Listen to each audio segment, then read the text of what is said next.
Hello दोस्तों, welcome back to रेवेक्स। आजकल social media और न्यूज में E85 फ्यूल काफी डिस्कस हो रहा है। सरकार का कहना है कि E85 पेट्रोल सस्ता होगा, इंपोर्ट बिल कम होगा और इन्वायरमेंट के लिए भी बेटर होगा। लेकिन एक बड़ा सवाल है, क्या E85 फ्यूल वाकई में आपके पैसे बचाएगा या फिर पंप पर सस्ता दिखने वाला ये फ्यूल आखिर में आपकी जेब पर ज्यादा भारी पड़ेगा। आज हम डाटा के साथ E20 और E85 का डिटेल्स कंपैरिजन करेंगे और जानेंगे कि रियल वर्ल्ड कंडीशन में कौन सा फ्यूल ज्यादा इकोनॉमिकल है।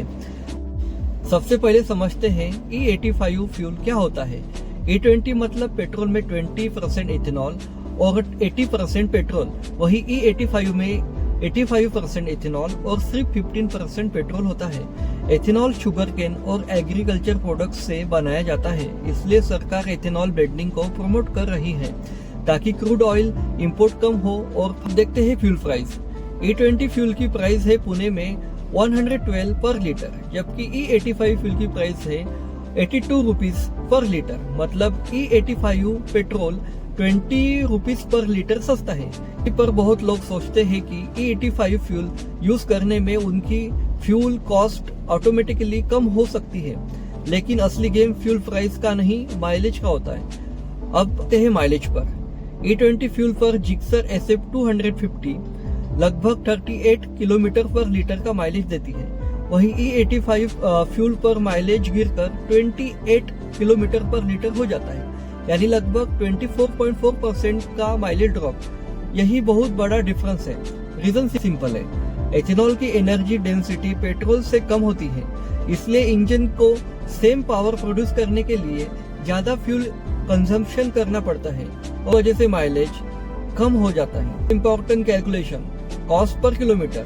E20 फ्यूल पर कॉस्ट आती है 2.68 किलोमीटर पर लीटर। E85 फ्यूल पर कॉस्ट बढ़कर 2.85 किलोमीटर पर लीटर हो जाती है, यानी हर किलोमीटर पर लगभग 17% ज्यादा खर्च। 17 पैसे सुनने में छोटा लगता है, लेकिन जब डिस्टेंस बढ़ जाता है तो डिफरेंस भी बढ़ जाता है। फॉर एग्जांपल 1000 किलोमीटर चलाने पर E20 कॉस्ट 2680 हो जाती है, E85 कॉस्ट 2850 हो जाती है। डिफरेंस 117 का हो जाता है। 10,000 किलोमीटर चलाने पर डिफरेंस 1700 हो जाता है। 50,000 किलोमीटर चलाने पर डिफरेंस 8500 हो जाता है। मतलब फ्यूल सस्ता होने के बावजूद E85 यूज करने वाले राइडर को ज्यादा पैसे खर्च करने पड़ते हैं। अब मोटरसाइकिल की प्राइस भी कंपेयर करते हैं। जिक्सर SF 250 E20 वर्जन में पुणे में 1,19,000 रुपीज है, वही E85 वर्जन की प्राइस 1,99,000 है। डिफरेंस है 9,000 का। मतलब E85 बाइक खरीदने के लिए भी पहले आपको ज्यादा पैसे देने पड़ेंगे और ऊपर से रनिंग कॉस्ट भी ज्यादा है, तो ओनर के पॉइंट ऑफ व्यू से डबल इम्पैक्ट पड़ जाता है। पेपर पर देखा जाए तो E85 बहुत अट्रैक्टिव लगता है। फ्यूल 20 रुपीज सस्ता, एथेनॉल ब्लेंडिंग ज्यादा, इंपोर्ट डिफिशियंसी कम, एनवायरमेंट फ्रेंडली इमेज, लेकिन रियलिटी कुछ और ही है। माइलेज लगभग 20% गिर जाता है, कॉस्ट पर किलोमीटर भी बढ़ जाता है, लॉन्ग टर्म रनिंग एक्सपेंस ज्यादा हो जाता है और व्हीकल परचेस कॉस्ट भी हायर हो जाता है।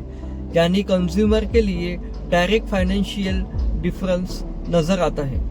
तो दोस्तों, अगर हम सिर्फ कंज्यूमर कॉस्ट और ओनरशिप एक्सपीरियंस की बात करें तो इस एनालिसिस के हिसाब से E20 फ्यूल क्लियरली विनर दिखाई देता है। Lower purchase price, better mileage, lower running cost और लॉन्ग टर्म में ज्यादा सेविंग।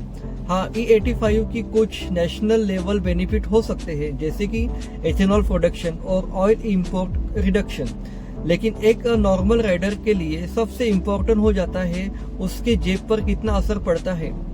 आपका क्या मानना है? क्या आप E85 फ्यूल ट्राई करेंगे या E20 को ही प्रेफर करेंगे? कमेंट सेक्शन में अपने ओपिनियन जरूर बताना। वीडियो पसंद आए तो लाइक करो, शेयर करो और रेवेक्स चैनल को सब्सक्राइब करो। मैं मिलता हूँ आपको किसी नेक्स्ट वीडियो में। जय हिंद। दोस्तों, आप मेरी वीडियो देखते हैं लेकिन मुझे सब्सक्राइब नहीं करते, तो प्लीज़ मुझे सब्सक्राइब करें और अपना नाम कमेंट में लिखें। मैं नेक्स्ट वीडियो में आपका नाम जरूर लूँगा। बाय।